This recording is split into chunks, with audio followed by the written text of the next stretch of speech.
Welcome to Distance is No Obstacle, the medical education podcast aimed at providing bite-sized education and information for doctors working in rural and remote Australia.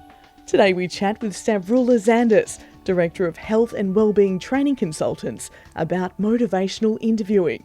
This podcast is run in partnership with the Cancer Council of Western Australia. I understand you're currently in Perth training GPs on motivational interviewing. What tips do you have for GPs? What I'd like to highlight with regards to motivational interviewing is that it often has 5 key skills and principles that are effective when we're trying to be an effective communicator and really engage in conversation that often can be difficult. So the first one is to express empathy, and we need to make that distinction between empathy versus sympathy. So we don't want to be feeling sorry for our patients. We want to show empathy by empowering them, by acknowledging and accepting their current situation as what it is. And we're doing this by coming from a place of non-judgment. So I'm sitting here listening to your story about you and what's brought you here today, and I'm trying as much as I can to accurately understand your story and where you're coming from. We then try to develop some discrepancy. So what we're aiming to do with any behaviour change is really resolve and explore this ambivalence that people often feel when they are thinking about behaviour change. And I often call this sort of reflection the devil and angel conversation. On the one side, it's saying, come on, get out of bed and go for a walk in the morning. And on the other side, I'm thinking, oh, I'm too tired, it's wet, it's cold, and I'm going to stay in bed. So often we experience this ambivalence when we're trying to make some change. And through motivational interviewing, we're really amplifying that by exploring the pros and cons of the current situation, and the pros and cons of the desired situation or the desired behaviour. So I might ask something like, well, what's going well for you right now? You know, what do you like about your smoking if I'm focusing on smoking? Or tell me more about your comfort eating. And then what's not going so well? So about your current situation, and how are you sort of tackling these health concerns that you're having? So I'm exploring those pros and cons, and then I'm also addressing some of the barriers and exploring some of their concerns of what might get in the way. So you're thinking about addressing your weight or improving your lifestyle, but what gets in the way? And it might be stress, it might be time, it might be, I feel like a failure, I've tried so many times before. And the last part of the quadrant is to explore, how would it feel if you were to address your weight? How would it feel if you were able to reduce your blood pressure? How would it feel if you weren't out of breath when you're walking up those stairs? And what I'm aiming to do is really, and what we're aiming to do in motivational interviewing, is project into the future to really instill hope that change is possible. And then I ask the client, what is it exactly that you would like to do? So just to use a personal example to make this a little bit more real and relevant, I have a knee injury which I'm recovering from. And when my physiotherapist did some motivational interviewing with me, he said exactly that. He said to me, so help me understand what I think I'm hearing. On the one hand, you're telling me that you would like to reduce the knee pain and get back into your exercise. But on the other hand, you're telling me you're too tired and you're too busy, you don't have time for it. And so what exactly is it that you want to do? And I remember so distinctively feeling so hot and flustered and embarrassed, because I thought, he's right. I've got this devil and angel conversation, and I do want to improve my knee pain, but I'm not doing the physio exercises. And so when he asked me, what is it that you want to do moving forward? I said, the physio exercises. And I've been doing them ever since then. So we're aiming to develop that discrepancy and explore that and create some discomfort for the patient, because without discomfort, there is no change. If we're content and happy with life and work and our health, we keep doing what we keep doing. So we're aiming to develop that discrepancy. What we're also aiming to do, obviously, is to avoid arguing. This is the third key skill and principle for obvious reasons. We don't want to, enhance the defence mechanism. We want to minimise it. But we're also coming from a place where I trust the client and I respect that you're the expert in your own health and well-being. You know what works for you and what doesn't work for you. And I'm also trying to support your self-confidence, that you can actually go out for a short walk, that you can possibly boil an egg. So really focusing on those healthy sort of alternatives and healthy choices. And the last one that I want to focus on is rolling with resistance, that when we do experience resistance from our patient, often we may sort of retract and we feel confronted and we might get flustered and we might just change the conversation. And all motivational interviewing is encouraging you to do is roll with it like a dice. Just let it play out. Be neutral, have your poker face on, and say something like, tell me more about that. Or what that's really interesting comment. Have you thought about this? So all we're doing with rolling with resistance is asking the client to possibly reflect on another alternative, another idea, Possibly. And it's up to them if they want to take that idea on board or not. So it's just a number of skills that allows us to communicate effectively and much more efficiently. So who is motivational interviewing designed for? Okay, so it was designed for the angry patient. It was designed for the difficult conversation. It was designed for the patient who is resistant about change or possibly in denial about how their current lifestyle choices are impacting their health and well-being. So it was designed for the pre-contemplator, the person who isn't interested in making change. And what we're aiming to do is just plant the seed, highlight those pros and cons of that current behaviour, and encourage them to start reflecting on what their life could look like if they were to make some change. What I also love about motivational interviewing is that you can build trust and rapport quite quickly, because you are asking questions that are a little bit more detailed. When you ask, how do you feel about your weight, or how do you feel about physical activity, then I'm learning a little bit more about you. And if you say to me, I hate it, well, that's okay. Let's work with what you hate and like and don't like, and let's tweak some of the suggestions to support you moving forward. What also is great about motivational interviewing is that we're listening reflectively to the client's story. So I'm able to paraphrase and highlight some key points, but I'm also able to guess at the unspoken meaning. So I might say something like, I'm guessing from what you're telling me that you're afraid of failing because you've tried so many times before to address your weight and it was unsuccessful for you. And then you might say, no, I'm not afraid of failing. I'm afraid of my family. They're not going to cope with this healthy eating. So it allows me to then focus the intervention on family and family-based intervention, and maybe I need to invite them in to have that conversation. So it allows us to connect at a deeper level. It allows the client to feel acknowledged, valued, validated. They feel heard. And when they feel heard, they're much more likely to open up and much more likely to take on the information and the advice and the support that you're offering.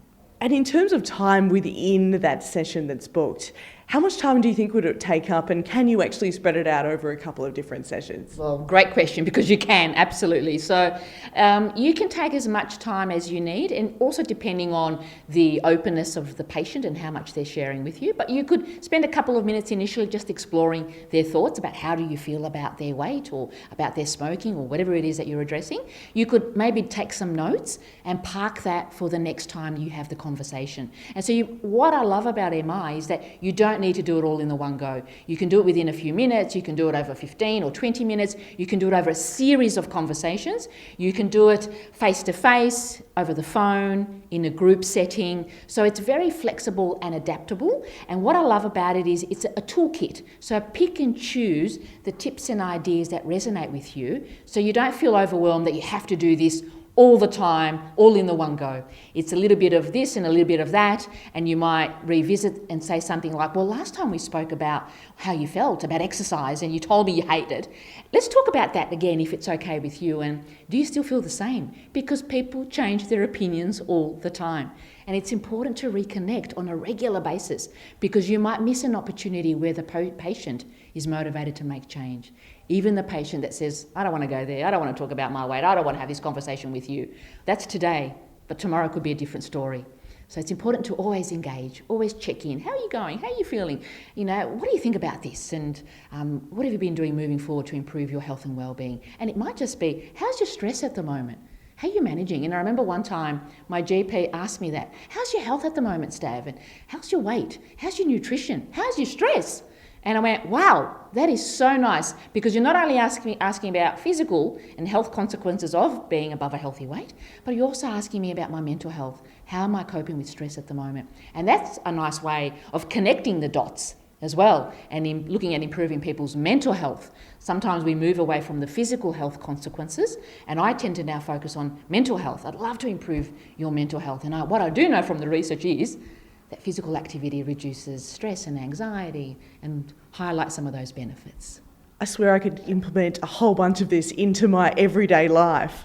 Absolutely. And that's what I also love about motivational interviewing. A lot of these skills and principles you can apply into your personal life. So when you are having that conversation with your partner or your teenage kids, you can actually ask these open-ended questions. You can show empathy. You can roll with that resistance and invite a new perspective by reframing. So absolutely, feel free to use these skills and principles both professionally but also personally. But you could also use them in a board meeting. If you're trying to seek some extra funding, look at exploring that ambivalence. Look at the pros and cons. Do some of that, developing that discrepancy. And I can tell you, and I can assure you that most often people will be moving towards that direction that you'd like them to move towards. So it's very subtle. It is clear, client-centered care. So the client drives the agenda, but you as the clinician drive it as well, very, very subtly, by asking particular questions and by taking people through that decisional balance tool. So when it comes to difficult conversations, what tips do you have? In terms of my 5 tips for difficult conversations, I'll list them and then I'll take you through them individually. So often there is a breakdown in communication because people don't feel heard. So we want to be mindful of how can I ensure that my patient feels heard. So tip number 1. The second tip is to ask open-ended questions about them. What is it that they like, they don't like, how do they feel? The third tip is avoiding telling people what they should be doing. We'll talk more about this in a moment. The fourth tip is coming from a place of openness and curiosity. This is a really nice way to engage in conversation. And the fifth tip is using some assertive language, taking responsibility, not blaming, by using a you statement. So we're using assertive communication. Okay, so when it comes to difficult conversations, we often avoid them or we minimise them by not truly expressing the way we feel and the way we think. And in a professional setting, this can actually, create some disharmony for the clinician, because now I'm starting to feel uncomfortable and I don't want my patient to feel angry and upset because I've raised this sensitive issue with them. So I need to take a step back. I need to just pause and reflect and just put on my poker face and remind myself to not personalise. That this is very much about them, and what I'm doing as the support person is to help guide them towards a positive change goal, but also guide them towards the decision that is right for them. So how do we do this? Often communication breaks down because people don't feel heard. And we hear this all the time, especially in our personal lives, where our partner says, "You're not listening to me." And then we might be sarcastic and say, "Well, go on, I'm listening." So rather than saying, reframe that to, "I hear what you're saying.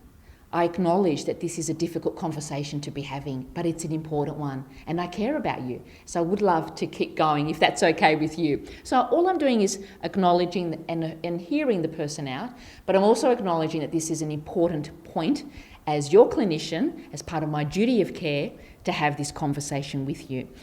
Sometimes we might have a patient who says something like, "Well, what do you know? And what do you understand in your Eiffel Tower?" Or, "You don't know what it's like to be in my situation." So we're going to acknowledge that. And we're going to say, "Yeah, I know, right? I have no idea of what it's like to be a single mum raising 5 kids.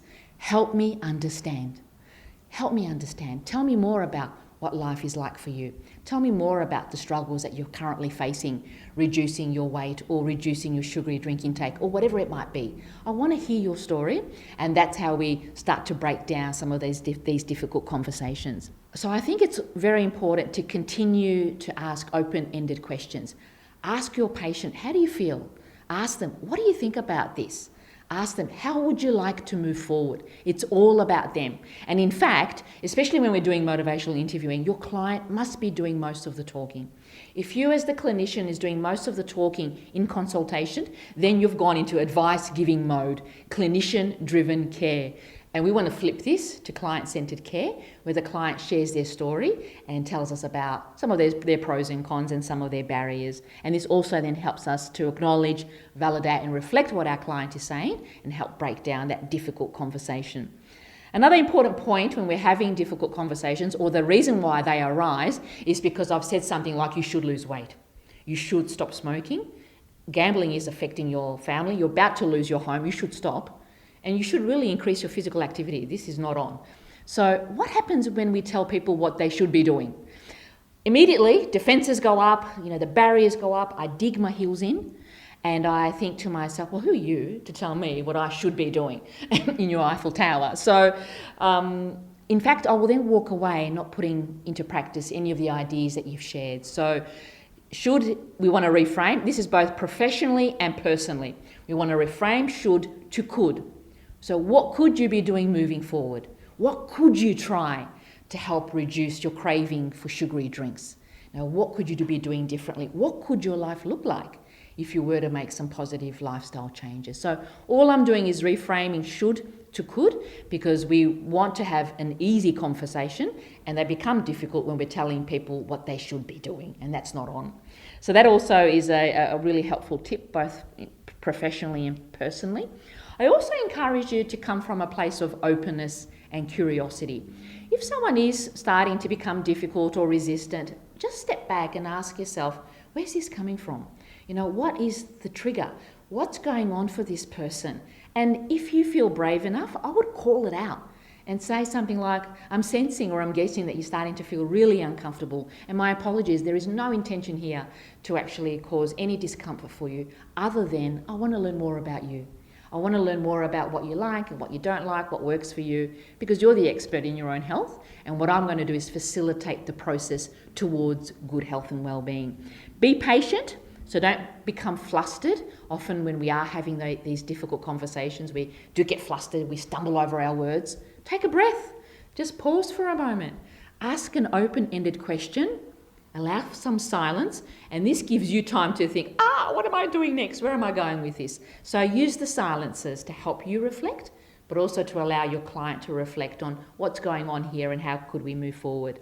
And the other point that I do want to highlight is really focusing on using assertive communication by using I statements, such as, this is what I recommend, and this is what I suggest or I encourage, but what do you think? Or what do you think about that idea? So we want to come away from blame, but more, I'm going to give you some ideas, and I encourage you to reflect on those ideas and think about what you would like to move forward.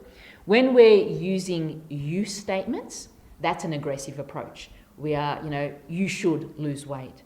It's your fault that we're now running late. Very, very aggressive. So I encourage you to reframe. If you feel that kind of language slips in to personal or professional conversations, reframe to the assertive style, ask an open-ended question, and reframe to I encourage, I suggest, what do you think?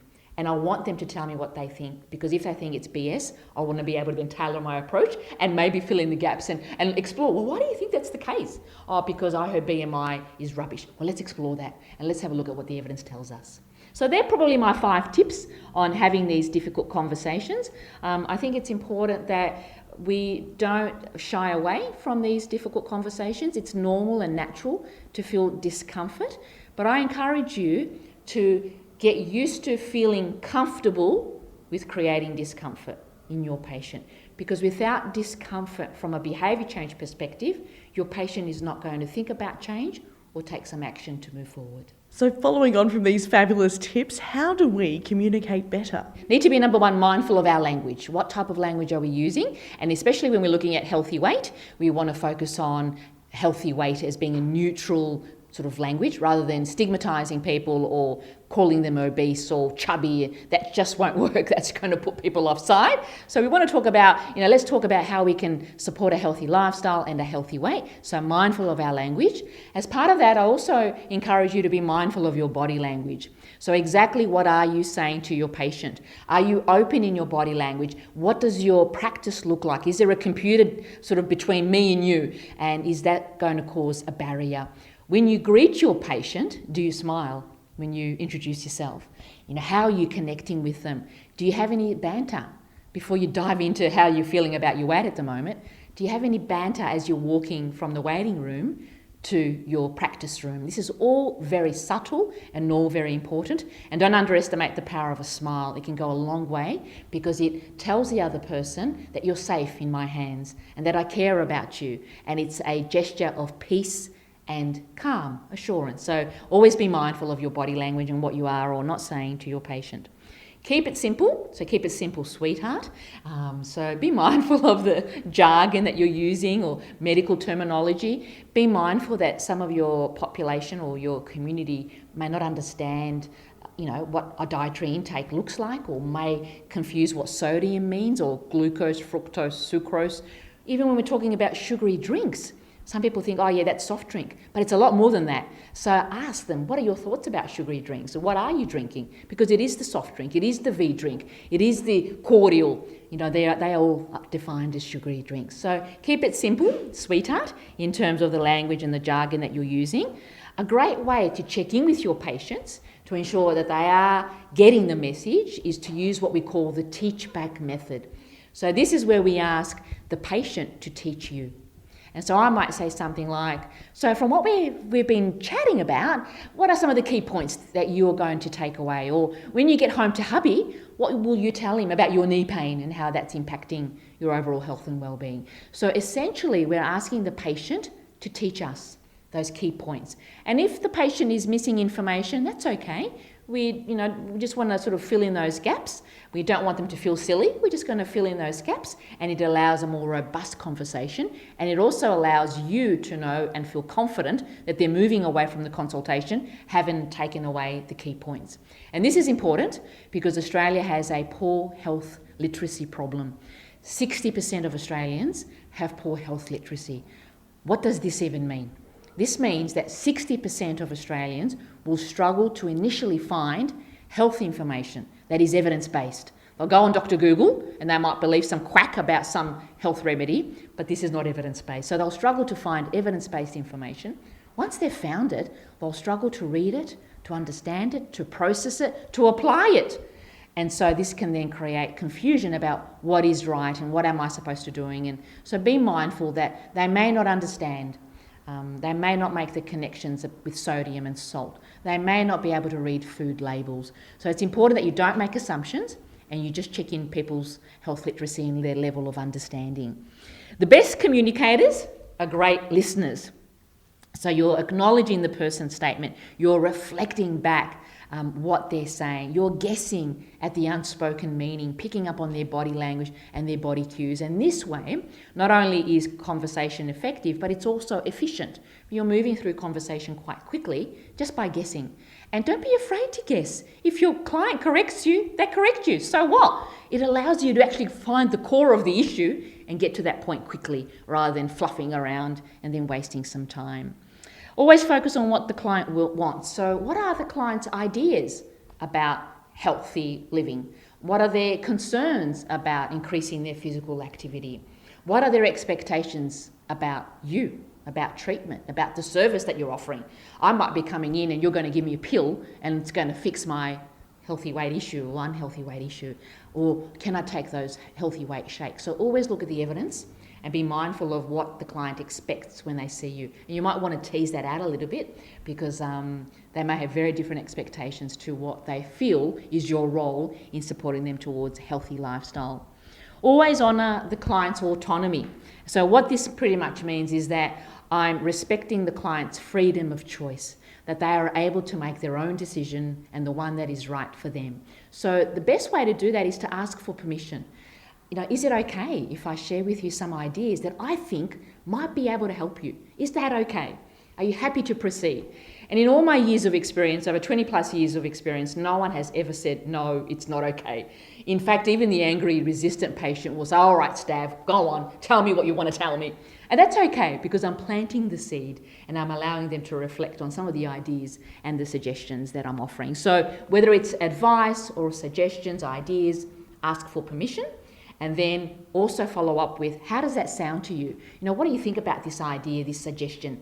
Would this work for you? Because we want to ensure that it will fit in their current lifestyle rather than them walking away and thinking, she's got no idea. This is not going to work for me. I want you to tell me in consultation rather than you walking away and we don't have that conversation. Often when we're having this conversation about healthy weight, a lot of people who are above a healthy weight, well above a healthy weight, will often experience weight stigma or bias or negative attitudes from the public, the community, the media at large. And this is really, really an important topic and a sensitive one because stigma is a stressor. And there's been some research done with women in particular where how do they cope with stigma? How do they cope with this stressor? They turn to food. They turn to comfort eating and emotional eating. So we need to be very, very mindful about the language that we're using in consultation because we don't want that patient to go away and think, you have no idea. And in fact, now I just feel stigmatised and I feel discriminated against and I don't feel that you've treated me as a whole person. And what we know from the research that if GPs or other clinicians use stigmatising language in clinic, in practice, whether it's calling someone obese or you're a bit of a chubber or whatever it might be, we know that 42% of patients will feel upset and embarrassed. 35% will seek a new doctor, and that's not good practice for anybody. And 24% will avoid all future medical appointments. And that is also tragic and disheartening because we have this cohort that we do want to support and encourage. So it's very, very important that when we're reflecting on our language, that we use very neutral language.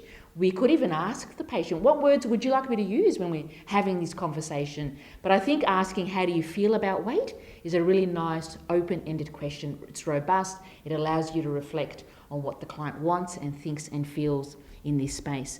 Because we know that people who do feel stigmatised because of their weight do suffer severe physical and mental health, psychological consequences. And some of that psychological consequences include the increased risk of suicide and feelings of anxiety and depression and having low self-esteem and poor body image. And again, we don't want to be coming from this space. We want to be supporting people towards making a healthy lifestyle change.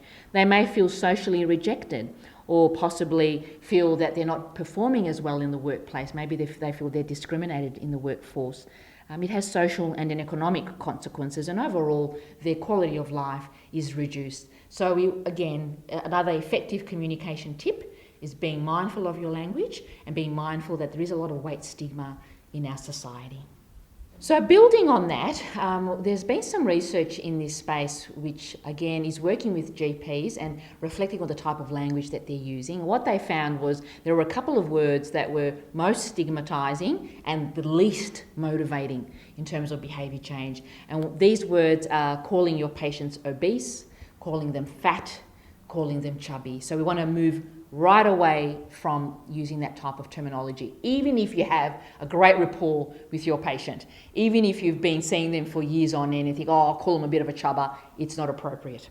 So what we're encouraging and what we encourage from a psychological perspective to reduce the weight stigma is to use what we call neutral language. And neutral language is you are above a healthy weight or at an unhealthy weight. So well above is also another way of terming someone who is obese. Well above or above a healthy weight. And we're using this language as well with parents and whose children are above a healthy weight. And so we did some research in this space with parents, and they found that language was very neutral and very encouraging, and they were very open to talk to their health professional about the healthy weight and how we can achieve and maintain that in the long run.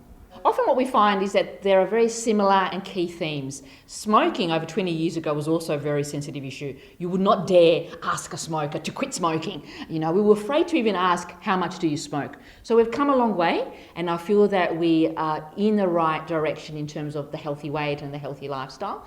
But the same principles apply. So when we're engaging with someone about their smoking, we ask them to tell me about your smoking. What is it that you like about your smoking? Is there anything that you don't like, or what's not so good about your smoking? Or we just ask a very open, general question, how do you feel?